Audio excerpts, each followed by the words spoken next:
ਅੱਜ ਅਸੀਂ ਪੜਾਂਗੇ advantages of negative feedback. ਸੋ ਜਿਵੇਂ ਅਸੀਂ ਪੜ੍ਹਿਆ ਸੀਗਾ ਕਿ ਨੈਗੇਟਿਵ ਫੀਡਬੈਕ ਦੇ ਬੇਸਿਕਲੀ ਕੀ ਹੈ ਕਿ ਇੱਕ ਜਿਹੜਾ ਆਊਟਪੁੱਟ ਦਾ ਪੋਰਸ਼ਨ ਹੈ ਉਹ ਅਸੀਂ ਇਨਪੁੱਟ ਦੇ ਵਿੱਚ ਪਾ ਦੇਣਾ, ਬਟ ਵਿਦ ਆਪੋਜ਼ਿਟ ਫੇਸ।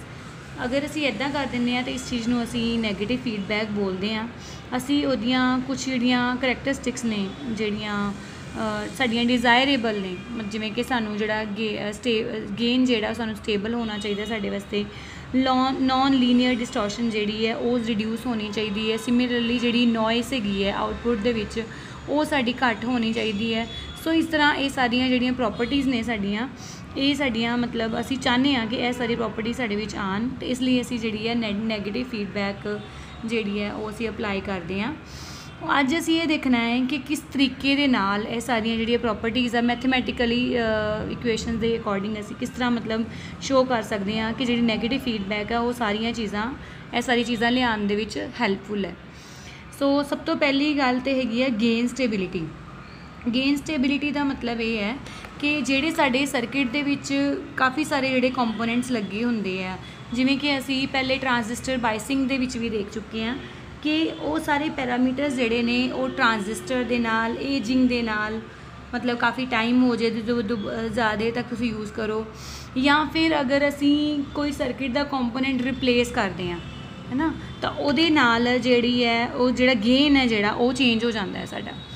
ਸੋ ਦੇਖ ਸਕਦੇ ਹੋ ਤੁਸੀਂ ਕਿ ਜਦੋਂ ਅਸੀਂ ਨਈ ਫੀਡਬੈਕ ਅਪਲਾਈ ਕਰ ਰਹੇ ਵਿਦ ਟਾਈਮ ਜਿਹੜਾ ਸਾਡਾ ਗੇਨ ਹੈ ਉਹ ਕਦੀ ਇਨਕਰੀਜ਼ ਹੋ ਜਾਂਦਾ ਹੈ, ਕਦੀ ਡਿਕਰੀਜ਼ ਹੋ ਜਾਂਦਾ ਹੈ। ਸੋ ਇਸ ਤਰੀਕੇ ਦੇ ਨਾਲ ਜਿਹੜਾ ਉਹ ਵੇਰੀਏਸ਼ਨ ਜਿਹੜੀ ਹੈ ਸਾਨੂੰ ਸ਼ੋ ਹੋ ਰਹੀ ਹੈ। ਬਟ ਜਦੋਂ ਅਸੀਂ ਮਤਲਬ ਨੈਗੇਟਿਵ ਫੀਡਬੈਕ ਅਪਲਾਈ ਕਰ ਦਿੰਦੇ ਹਾਂ ਉਸ ਟਾਈਮ 'ਤੇ ਜਿਹੜਾ ਸਾਡਾ ਗੇਨ ਹੈ ਉਹ ਕਾਫੀ ਹੱਦ ਤੱਕ ਜਿਹੜਾ ਵਾ ਉਹ ਸਟੇਬਲ ਹੋ ਜਾਂਦਾ ਹੈ। ਅਗਰ ਅਸੀਂ ਡਿਫਰੈਂਟ ਟਰਾਂਜ਼ਿਸਟਰ ਵੀ ਉਹਦੇ ਵਿੱਚ ਚੇਂਜ ਕਰੀਏ ਤਾਂ ਵੀ ਸਾਡਾ ਜਿਹੜਾ ਉਹ ਇਸ ਤਰੀਕੇ ਦੇ ਨਾਲ ਰਹਿੰਦਾ ਹੈ। ਇਸੇ ਹੀ ਚੀਜ਼ ਨੂੰ ਜਿਹੜਾ ਉਹ ਅਸੀਂ ਕਿਸ ਤਰ੍ਹਾਂ ਪ੍ਰੂਵ ਕਰ ਸਕਦੇ ਹਾਂ, ਉਹ ਇਸ ਤਰ੍ਹਾਂ ਕਿ ਕਿਉਂਕਿ ਇਹ ਜਿਹੜਾ ਫੀਡਬੈਕ ਗੇਨ ਹੈ ਸਾਡਾ ਮਤਲਬ ਵਿਦ ਫੀਡਬੈਕ ਜਿਹੜਾ ਸਾਡਾ AF ਜਿਹੜਾ ਗੇਨ ਹੈ, ਇਹ ਵਾਲਾ ਜਿਹੜਾ ਐਕਸਪ੍ਰੈਸ਼ਨ ਹੈ ਅਸੀਂ ਅਰਲੀਅਰ ਆਰਟੀਕਲਸ ਦੇ ਵਿੱਚ ਕਰ ਚੁੱਕੇ ਹਾਂ ਕਿ AF is equal to A/1 + A beta. Beta is the fraction ਜਿਹੜੀ ਫੀਡਬੈਕ ਜਿਹੜੀ ਅਸੀਂ ਦੇ ਰਹੇ ਹਾਂ ਉਸ ਦੀ ਫਰੈਕਸ਼ਨ ਹੈ।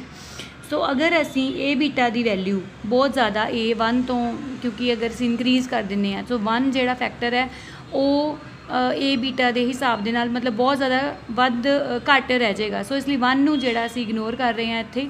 ਸੋ ਅਗਰ ਅਸੀਂ ਇਹਨੂੰ ਲਿਖ ਦਈਏ A/A ਬੀਟਾ, ਸੋ ਇੱਥੇ ਅਸੀਂ ਦੇਖਦੇ ਹਾਂ ਕਿ A ਨਾਲ A ਕੈਂਸਲ ਹੋ ਕੇ ਜਿਹੜਾ AF ਹੈ ਯਾਨੀ ਕਿ ਓਵਰਆਲ ਫੀਡਬੈਕ ਗੇਨ ਹੈ ਇਹ ਸਾਡਾ 1 ਬੀਟਾ ਹੋ ਜਾਂਦਾ ਹੈ। ਸੋ ਇਹਦਾ ਮਤਲਬ ਇਹ ਹੈ ਕਿ ਜਿਹੜਾ ਗੇਨ ਹੈ ਆਫ ਦਾ ਫੀਡਬੈਕ ਐਂਪਲੀਫਾਇਰ, ਇਹਨੂੰ ਅਸੀਂ A ਦੇ ਉੱਪਰ ਡਿਪੈਂਡੈਂਸੀ ਖਤਮ ਕਰ ਦਿੱਤੀ ਹੈ ਇਹਦੀ। ਕਦੋਂ? ਜਦੋਂ ਅਸੀਂ A ਬੀਟਾ ਨੂੰ ਬਹੁਤ ਜ਼ਿਆਦਾ ਜਿਹੜਾ 1 ਤੋਂ ਇਨਕਰੀਜ਼ ਕਰ ਦਿੱਤਾ। ਸੋ ਇਹਦਾ ਮਤਲਬ ਇਹ ਹੈ ਕਿ ਜਿਹੜਾ AF ਹੈ ਸਿਰਫ ਬੀਟਾ ਦੇ ਉੱਪਰ ਡਿਪੈਂਡ ਕਰਦਾ ਹੈ, ਠੀਕ ਹੈ। ਸੋ ਅਗਰ ਬੀਟਾ ਫ੍ਰੀਕੁਐਂਸੀ ਇੰਡੀਪੈਂਡੈਂਟ ਹੈ ਤਾਂ ਫਿਰ AF ਜਿਹੜਾ ਵਾ ਉਹ ਵੀ ਫ੍ਰੀਕੁਐਂਸੀ ਇੰਡੀਪੈਂਡੈਂਟ ਹੋ ਜਾਏਗਾ। ਸੋ ਇਸ ਤਰ੍ਹਾਂ ਕਰਕੇ ਜਿਹੜੀ ਫ੍ਰੀਕੁਐਂਸੀ ਹੈ, ਫੇਜ਼ ਡਿਸਟੋਰਸ਼ਨ ਹੈ, ਇਹ ਸਾਰਾ ਜਿਹੜਾ ਵਾ ਉਹ ਸਾਡਾ ਖਤਮ ਹੋ ਜਾਏਗਾ, ਠੀਕ ਹੈ। ਅਗਰ ਅਸੀਂ ਇਹ ਜਿਹੜੀ ਕੰਡੀਸ਼ਨ ਹੈ ਭਾਵੇਂ ਜਿਹੜੀ A ਬੀਟਾ ਜਿਹੜਾ ਬਹੁਤ ਜ਼ਿਆਦਾ 1 ਤੋਂ ਵੱਧ ਹੋਣਾ ਚਾਹੀਦਾ, ਅਗਰ ਅਸੀਂ ਇਹ ਨਹੀਂ ਵੀ ਲੈਂਦੇ ਤਾਂ ਵੀ ਅਗਰ ਅਸੀਂ ਇਸੇ ਇਕੁਏਸ਼ਨ ਦਾ ਦੁਬਾਰਾ ਐਨਾਲਿਸਿਸ ਕਰ ਰਹੇ ਹਾਂ, ਦੋਨਾਂ ਸਾਈਡ ਦੇ ਉੱਪਰ ਅਸੀਂ ਜਿਹੜਾ ਵਾ ਲੌਗ ਲੈ ਰਹੇ ਹਾਂ, ਨੈਚੁਰਲ ਲੌਗ। ਸੋ ਤੁਸੀਂ ਤੁਹਾਨੂੰ ਪਤਾ ਹੈ ਕਿ log m/n ਦਾ ਫਾਰਮੂਲਾ ਹੋ ਜਾਏਗਾ log m - log n। ਇਸ ਤਰੀਕੇ ਨਾਲ ਅਸੀਂ ਇਹਨੂੰ ਲਿਖ ਸਕਦੇ ਹਾਂ।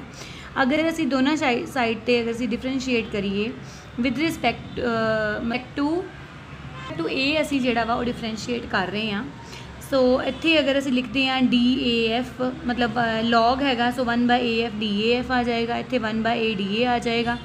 ਸਿਮਿਲਰਲੀ ਇੱਥੇ ਜਿਹੜਾ ਹੈ ਸਾਡੇ ਕੋਲ -1 + A ਬੀਟਾ ਦਾ ਬੀਟਾ ਹੋ ਗਿਆ, ਇਹਨੂੰ ਡਿਵਾਈਡ ਕਰਾਂਗੇ 1 + A ਬੀਟਾ ਦੇ ਨਾਲ ਤੇ ਨਾਲ DA ਜਿਹੜਾ ਹੈ ਸਾਡੇ ਕੋਲ ਇਹ ਆ ਜਾਏਗਾ।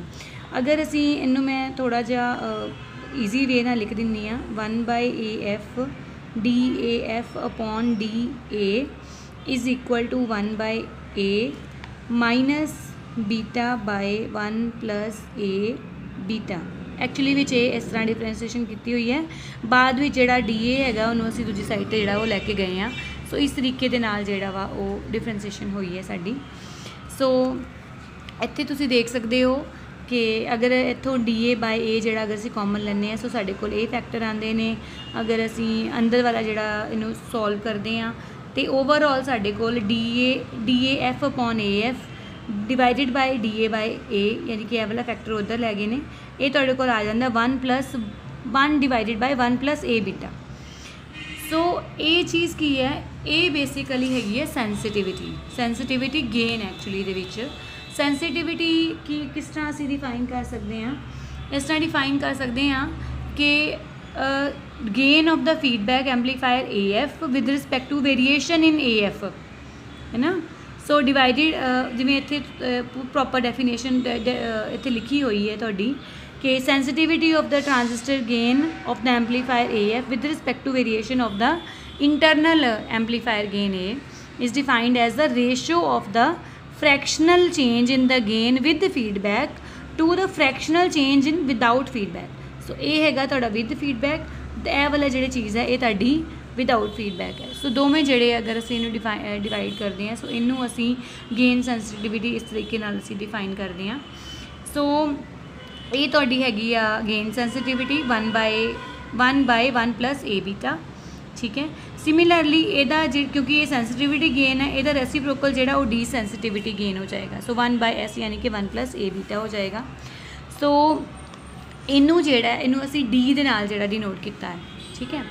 तो डी दी वैल्यू जिहड़ी है क्योंकि साडे कोल सीगी 1 ए बीटा, सो इस तरह असी D A F by A F is equal to D A by A divided by D, इस तरीके दे नाल जिहड़ा वा वो असी लिख सकते हैं। हुण मान लो कि किसी एम्पलीफायर की डी सेंसिटिविटी जिहड़ी है वो 5 है। सो इसदा मतलब ये है कि जिहड़ी उहदी स्टेबिलिटी है वो 5 टाइम्स जिहड़ी है वो बढ़ जाएगी, ठीक है। सो इसदा मतलब ये है कि बाकी जी सेंसिटिविटी वो 20% जी है रिड्यूस हो जाएगी, यानी कि वो जोड़ा सेंसिटिव हैगा टू द चेंजिज वो सेंसिटिविटी घट जाएगी, यानी कि स्टेबिलिटी जी है वो जी साडी है वो बढ़ जाएगी। सो इस तरह तुसीं देखते हो कि फीडबैक लगाने दे नाल जिहड़ी गेन सेंसिटिविटी है वो जी साडी है वो इनक्रीज़ हो जाती है।